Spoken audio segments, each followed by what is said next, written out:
India गठबंधन की संयुक्त प्रेस वार्ता। आपको बता दें, राजधानी लखनऊ होटल ताज गोमती नगर में इंडिया गठबंधन की संयुक्त प्रेस वार्ता का किया गया आयोजन।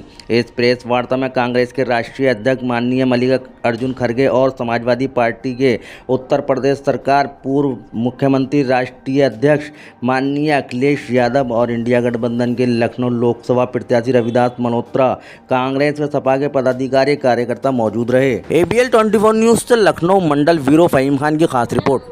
मैं शुक्रिया अदा करता हूँ। आप तो जानते हैं मैं कर्नाटक से आया हूँ और मेरी पैदाइश बीदर डिस्ट्रिक्ट में हुई और वहाँ से जब हैदराबाद लिबरेशन के वक्त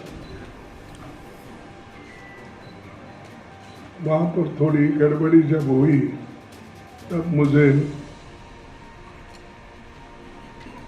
गुलबर्गा लाया गया मेरे पिताजी ने।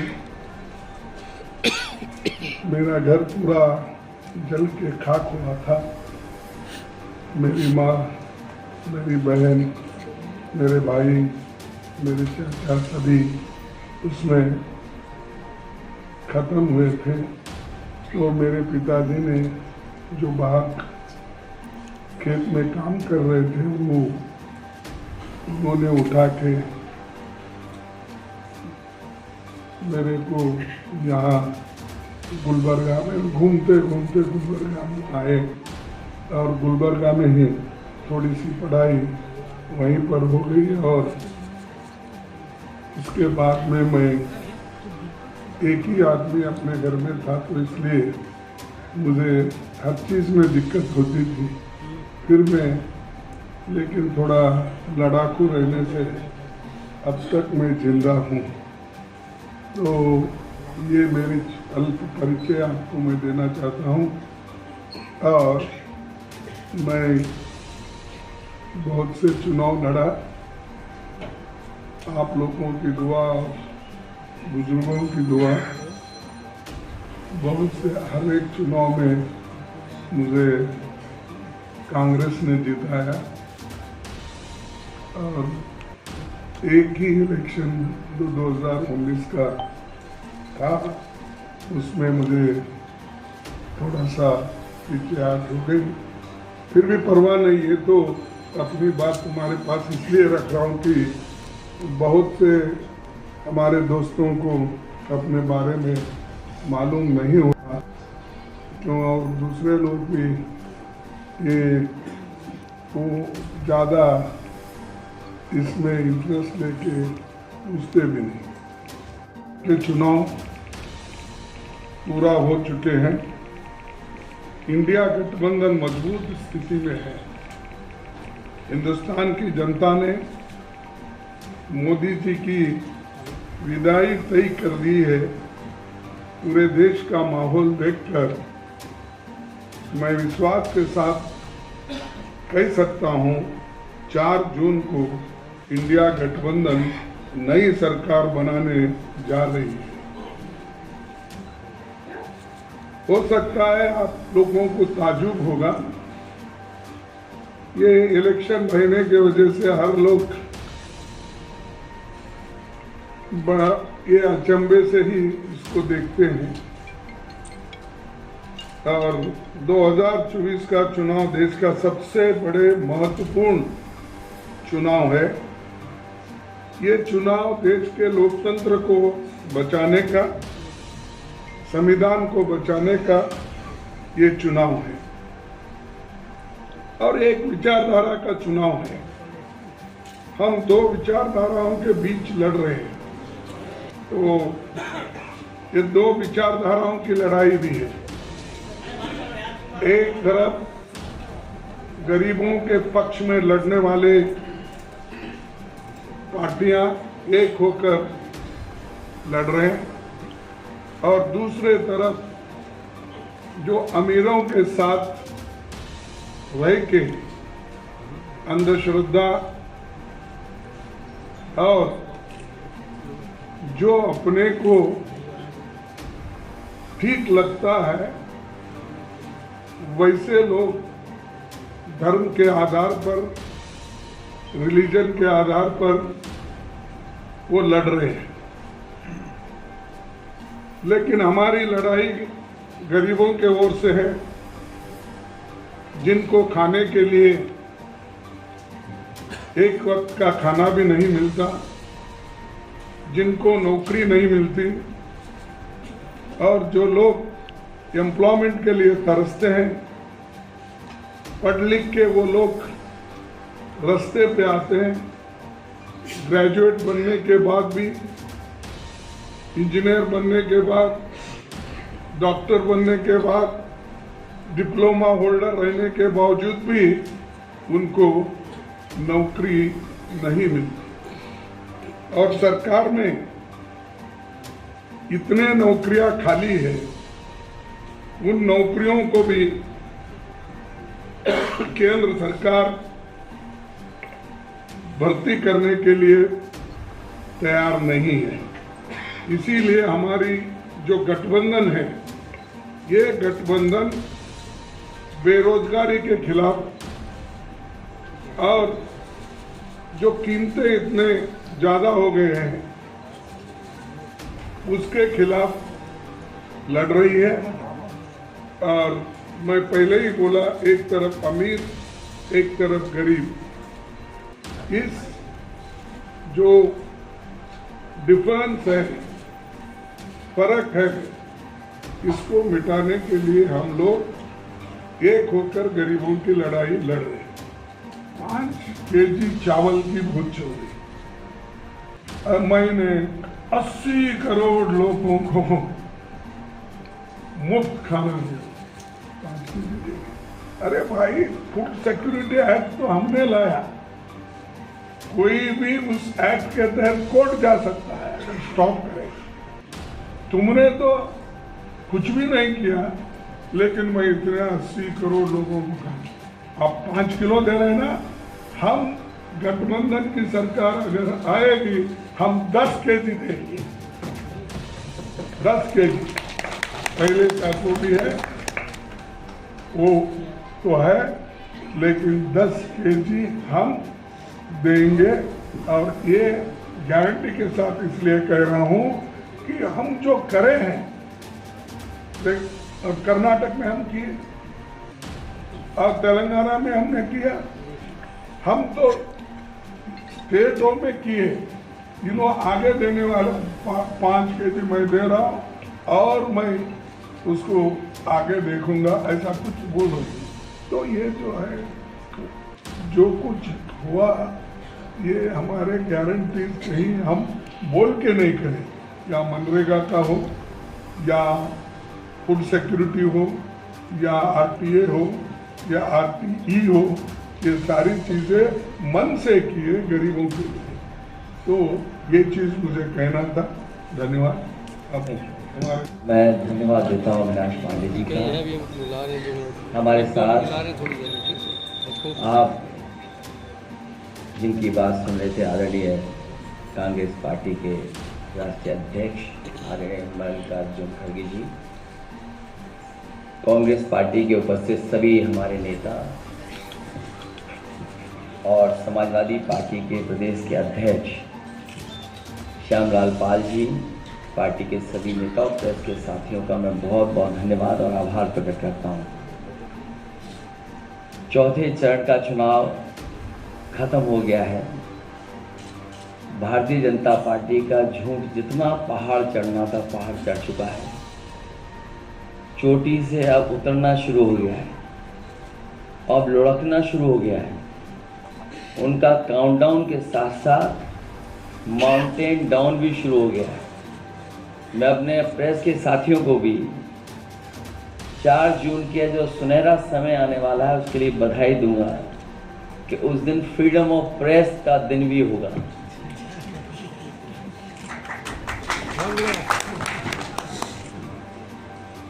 मीडिया मुक्ति और फ्रीडम ऑफ प्रेस का दिन भी 4 जून होगा। भारतीय जनता पार्टी अपने ही नेगेटिव नैरेटिव में उलझ गई है। और जब हम पीछे मुड़ करके देखते हैं, 10 साल दिल्ली की सरकार और लगभग 7 साल उत्तर प्रदेश की सरकार में हर बात उनकी झूठी निकली, वादे उनके झूठे निकले। और हाल में जो हम लोगों ने उनका चुनाव देखा है, वो उनकी बूथ कमेटियां लूट कमेटी के तरह काम करने लगी हैं। और जो जन समर्थन इंडिया गठबंधन के लिए जनता में दिखाई दे रहा है, आने वाले समय में 140 करोड़ की जनता भारतीय जनता पार्टी को 140 सीटों के लिए भी तरसा देगी। भारतीय जनता पार्टी का रथ फंस नहीं गया है, धंस गया है। और इसीलिए उनकी भाषा बदली है। जो उन्हें अपने काम पर वोट मांगना था, वो अपनी भाषणों में भाषा बदलती हैं। इसे नकारात्मक राजनीति का समय खत्म हो गया है। लोग और देश की जनता बदलाव चाहती है। वो बदलाव 4 जून को आने वाला है। इंडिया गठबंधन की सरकार बनेगी। तमाम जो जनता के लिए और जो हमारा किसान बैठा देख रहा है कि किसान की मदद हो, सहयोग हो, खुशहाली के रास्ते पर किसान जाए, उसे जो झूठा सपना दिखाया गया था आय दोगुनी का, और काले कानून ला करके जो उसके साथ अन्याय हुआ था, वो अभी किसान भूला नहीं है। वो थार से जो किसानों की जान गई, थार वाला घटना भी किसान भूला नहीं है। और इनकी सरकार में लाखों किसानों ने आत्महत्या की है। बुंदेलखंड का इलाका उत्तर प्रदेश का वो है जहां पर सबसे ज्यादा किसानों ने आत्महत्या की। जो जन समर्थन मुझे कल दिखाई दिया है, बुंदेलखंड के लोग भारतीय जनता पार्टी को खंड खंड कर देंगे। वहां पर कोई भी खाता खुलने वाला भारतीय जनता पार्टी का नहीं है। और मैंने कई बार कहा और फिर कहता हूं प्रेस के सामने, इंडिया गठबंधन उत्तर प्रदेश में 79 सीटें जीत रहा है और क्यूटो में लड़ाई में है। जो नौजवान देख रहा है कि उसकी हर परीक्षा, उसका पेपर लीक हुआ, जिन्होंने तैयारी करके गए, कोचिंग करके गए, और जब वो परीक्षा दे करके घर लौटे तो निराश हो गए क्योंकि परीक्षा का पेपर लीक हो गया। ये सरकार नौकरी नहीं देना चाहती। नौकरी खोने से नौजवानों का 1/3 जीवन बर्बाद हो गया। कई मौकों पर कहा मैंने, वो गणित बताया कि अगर एक परिवार के 3 सदस्य इस सरकार से नाराज हैं, जो बेटा या बेटी परीक्षा लिखने गई थी और उसके केवल माँ बाप को हम जोड़ दें, 3 गुणा 60 लाख बनता है 1 करोड़ 80 लाख। और 1 करोड़ 80 लाख अगर हम भाग देते 80 लोकसभाओं से, तो हर लोकसभा में 2,25,000 वोट कम भारतीय जनता पार्टी का हो गया। इसकी भरपाई कहाँ है? इसलिए पूरा सफाया होने जा रहा है। किसान, नौजवान, व्यापारी, हर वर्ग के लोग भारतीय जनता पार्टी की जो पुरानी कहानी है सुन सुन करके थक गए हैं। इनके जो घिसे पिटे डायलॉग है उनको भी कोई नहीं सुनना चाहता। इसलिए इस बार परिवर्तन होना तय है। इंडिया गठबंधन सबसे ज़्यादा सीटें उत्तर प्रदेश में भी और देश में जीतने जा रहा है। मैं एक बार फिर आदरणीय मल्लिकार्जुन खड़गे जी का बहुत बहुत धन्यवाद देता हूं, आभार प्रकट करता हूं, क्योंकि जो आह्वान आपने किया वही आह्वान हम लोग कर रहे हैं कि आज लोकतंत्र को खतरा है। ये लोकतंत्र के पीछे तो पड़े ही हैं, हमारी आपकी जान के पीछे भी पड़े थे। अब ये कहते हैं कि हम वैक्सीन वापस ले लेंगे। जो शरीर में हमारे वैक्सीन चली गई, अब बताओ शरीर से कैसे वापस लेंगे? और लोकतंत्र तो खत्म करना ही चाहते हैं। संविधान ने जो अधिकार, न्याय और जो हमारे लिए रास्ता चुना था उसको भी खत्म करना चाहते हैं। उससे पहले हमने आपने देखा है कि हर इंस्टीट्यूशन को इन्होंने खत्म कर दिया। हर इंस्टीट्यूशन को ये खत्म कर रहे हैं। इंस्टीट्यूशन का खत्म होना ही हमारे आपका बाबा साहब भीमराव अम्बेडकर जी का दिया हुआ संविधान को खत्म करने का रास्ता है। इसलिए देश की जनता लोकतंत्र को भी बचाएगी और भारतीय जनता पार्टी को इस बार हराने का काम करेगी। बहुत बहुत धन्यवाद आदरणीय अखिलेश जी। साथियों, समय कम है, कुछ प्रश्न आदरणीय खड़गे जी से और अखिलेश जी से आप लोग पूछना चाहें तो पूछें। मैं सबसे पहले आमंत्रित करता हूं जो नाम मेरे पास में आए हुए हैं, आदरणीय भाई वीरेंद्र सिंह जी, भारत समाचार। वीरेंद्र सिंह जी।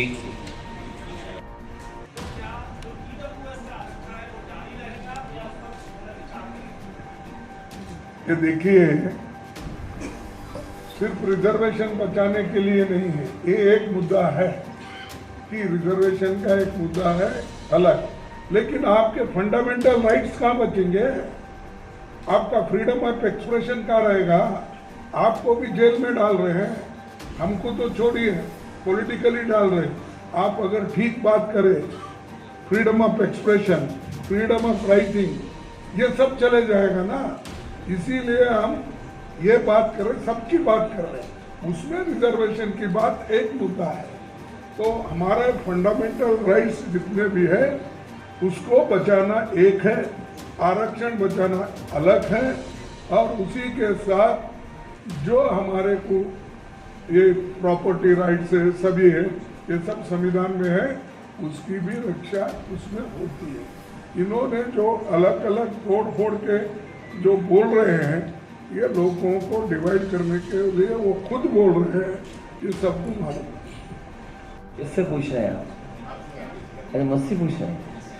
हमारी दोस्ती ऐसी चलती है,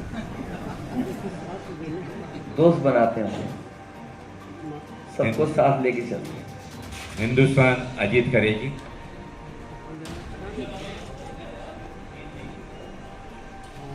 ओझा जी।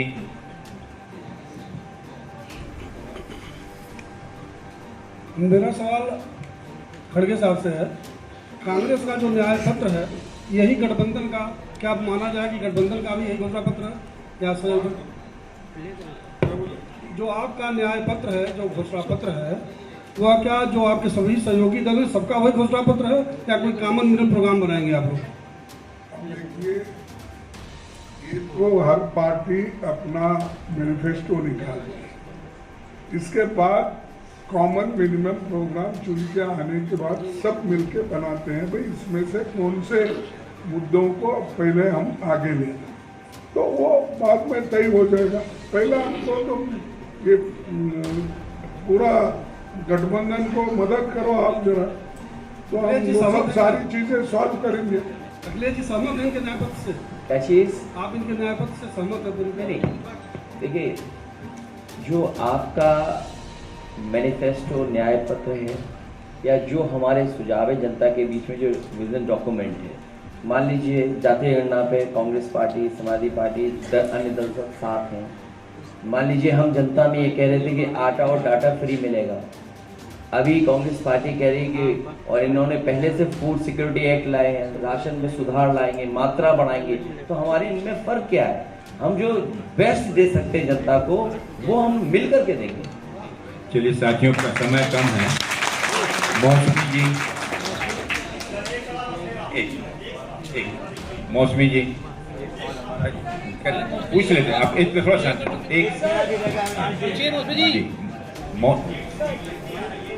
एक मिनट मौसमी जी, एक मिनट उनका प्रश्न, एक मिनट, लेकिन थोड़ा सा अगर क्रमबद्ध तरीके से चले तो समय कम।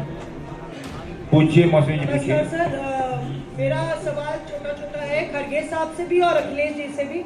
खड़गे साहब, मेरा सवाल आपसे ये है कि एक वोटर्स में मायूसी देखने को मिल रही है, वोट प्रतिशत थोड़ा कम हुआ है, क्या आपको लगता है कि कौन सा वोटर घर पे बैठा है? बीजेपी के नेता ये कह रहे हैं कि यूथ बाहर नहीं निकल रहा, जो राम मंदिर के दौरान 3 दिन आगे पीछे बाहर सड़कों पर दिखा था, तो कौन सा वोटर घर बैठ गया? क्या 400 का नारा बैकफायर किया है?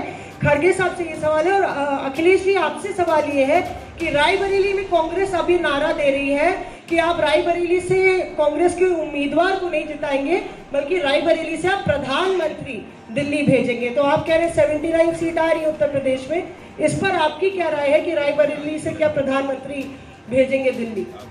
हम अपनी कोई स्ट्रेटेजी आपको नहीं बताएंगे।